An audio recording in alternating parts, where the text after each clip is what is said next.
In your health news, getting diagnosed with ALS, commonly known as Lou Gehrig's disease, is sadly still terminal.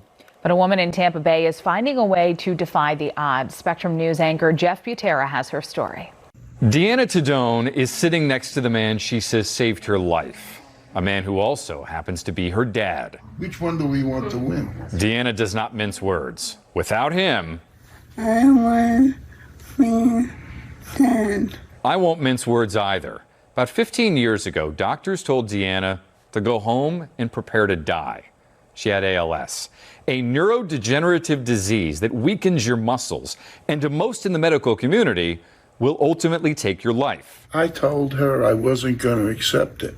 Dad Vince Tadone is also Dr. Tadone, a retired orthopedic surgeon. But when Deanna was diagnosed, he threw himself into neurology, trying to find out what caused his daughter's disease. We made a covenant. She would be the test case. I would do the research. I don't think he slept. Maybe an hour here or there. There was non-stop.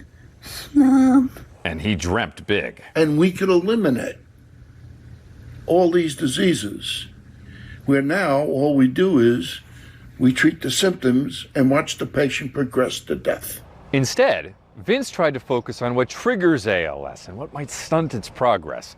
I'm not going to bog you down in the medical vocabulary, but Vince believes that giving ALS patients like Deanna a mixture of substances called AAKG and GABA might eliminate their muscle symptoms and help their brains. And it also improves cognition, and it slows progress of the disease because it keeps cells alive. He calls his cocktail Deanna's Protocol. He says in a test, all 41 patients on the protocol deteriorated slower than the average ALS patient.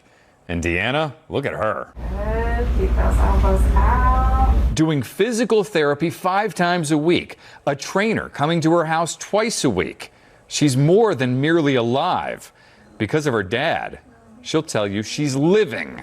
And that matters. I am so blessed that he is my father. My father has given me and others quality of life. Jeff Butera, Spectrum News. One of the things that came out of her diagnosis is a group called Winning the Fight. It's focused on finding alternative solutions to not only ALS, but other neurodegenerative diseases like MS, Parkinson's, and Alzheimer's.